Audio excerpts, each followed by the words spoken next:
Assalamualaikum warahmatullahi wabarakatuh. Izinkan saya memperkenalkan diri terlebih dahulu. Nama saya Ahmad Tujaibi dengan nomor induk mahasiswa 2501301075.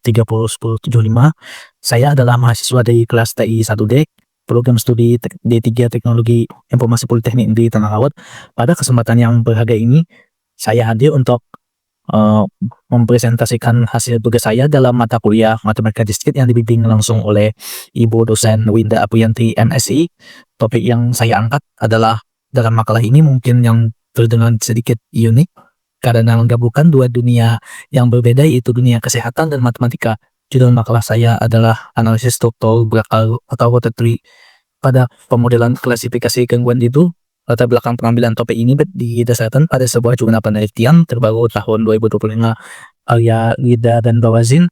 Penelitian tersebut membahas klasifikasi gangguan tidur seperti insomnia dan sleep apnea. Berdasarkan pola gaya hidup seseorang, algoritma data mining.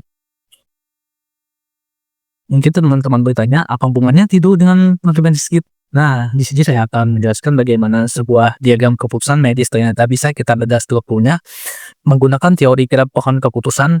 Bagi seorang praktisi IT, diagram ini mungkin hanya dilihat sebagai alur logika program hidden, namun dalam kacamata matematika diskrit, struktur ini adalah objek matematika yang sangat konkret dan memiliki properti yang ketat. Diagram ini adalah sebuah graf terhubung yang tidak memiliki sirkuit atau secara terhubung. Format kita sebut sebagai pohon atau tree. Lebih spesifik lagi, ini adalah pohon belaka atau water tree dan memiliki satu simbol khusus yang menjadi asal muasal seluruh keputusan. Mari kita bedah struktur visualnya secara perlahan dan mendalam. Dimulai dari posisi yang paling atas, simbol puncak atau root node. Pada graf ini dilabeli dengan atribut langkah harian kurang dari 5.300. Mengapa atribut ini diletakkan di akal? Dalam teori graf keputusan akan berfungsi untuk mempartisi semesta pembicaraan menjadi dua himpunan data yang saling lepas yang disebut disjoint. Di sini aktivitas fisik menjadi pembeda utama. Mari kita bayangkan, kita menelusuri sisi kiri pohon, yaitu jalur bagi mereka yang menjawab ya, atau artinya langkah hariannya sedikit atau gaya hidup sedentari. Di sop pohon kiri ini, graf langsung membawa kita ke simpul internal berikutnya, yaitu pengujian denyut jantung, yaitu nilainya kurang dari 83,5. Perhatikan bagaimana logika matematika bekerja di sini.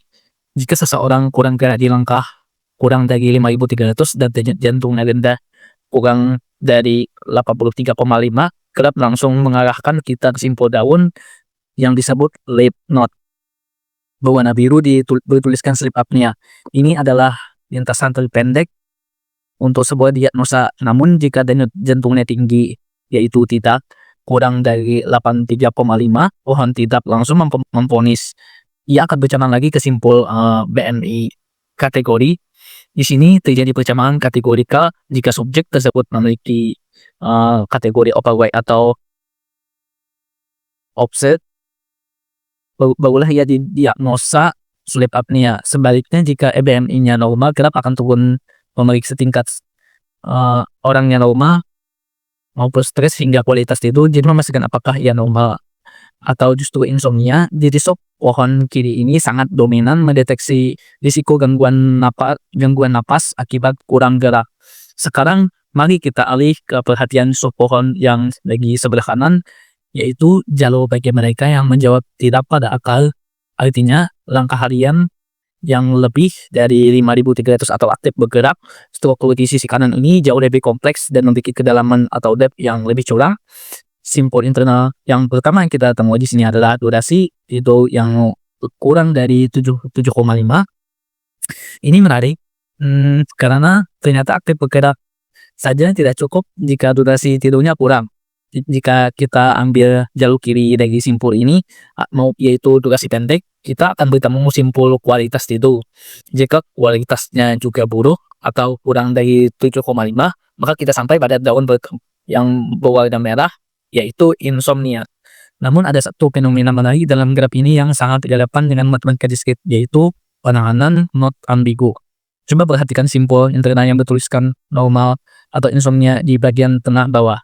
Dalam definisi matematika Sebuah simpul daun tidak boleh memiliki label ganda atau ambigu. Oleh karena itu, model ini menciptakan sisi edge tambahan berupa nilai ambang batas, yaitu threshold, yaitu angka 708. Angka inilah yang memecah simpul tersebut.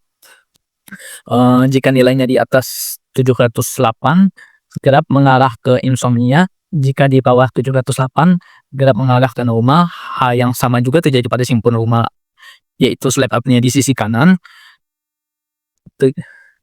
Bawah yang dipecah oleh nilai threshold 92.640. Dalam analisis saya, penambahan threshold ini menambah tinggi pohon, yaitu high sebesar 1 level pada jalur tersebut. Selanjutnya, saya akan membuktikan validitas graf ini melalui perhitungan matematis yang telah saya lakukan di bab 4 makalah saya, yaitu telah mengidentifikasi dan menghitung seluruh himpunan simpul, yaitu V yang ada mulai dari akar, simpul, internal hingga daun yang saya beri kode A sampai Y. Total kardinalitas simpul P adalah 25 berdasarkan teori dasar pohon. Sebuah pohon dengan N simpul yang memiliki tempat N kurang satu sisi. Setelah saya hitung jumlah garis menghubung atau sisi E pada diagram ini, hasilnya adalah tepat 24. Fakta matematis ini 24 sama dengan 25 dikurang 1.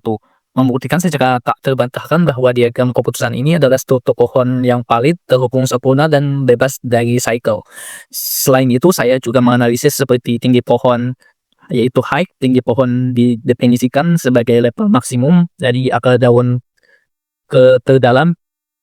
Jika kita telusuri jalur kritis, yaitu critical path atau jalur terpanjang dimulai dari langkah harian ke durasi tidur, tingkat stres, denyut jantung, masuk ke simpul normal atau sleep apnea, lalu dipecah oleh threshold 92.640 hingga akhirnya sampai ke daun. Kita melewati 6 tingkat transisi, maka tinggi pohon ini atau disebut H adalah 6. Angka 6 ini bukan sekedar angka, ini merepresentasikan kompleksitas waktu terburuk, yaitu yang bisa disebut worst case complexity. Artinya, untuk mendiagnosa pasien yang kondisinya paling rumit, sistem ini membutuhkan maksimal 6 pertanyaan logis berurutan. Sebagai kesimpulan dari presentasi analisis yang saya lakukan untuk membuktikan bahwa diagram medis yang tampak rumit sejatinya tersusun dari atas logika matematika diskrit yang sangat rapi dan deterministik. Struktur pohon berakar ini bekerja dengan cara mempartisi ruang masalah secara bertahap dari ruang umum di akar menuju pertanyaan spesifik di simpul internal hingga mencapai kesimpulan pasti di simpul daun.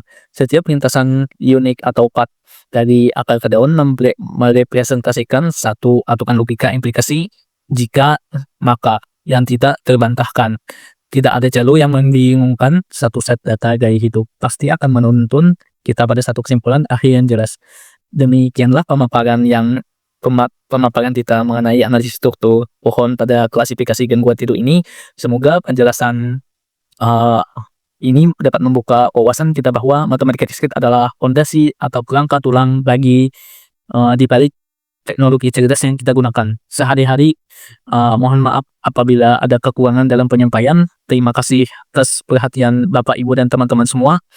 Wabillahi taufiq wal hidayah. Wassalamualaikum warahmatullahi wabarakatuh.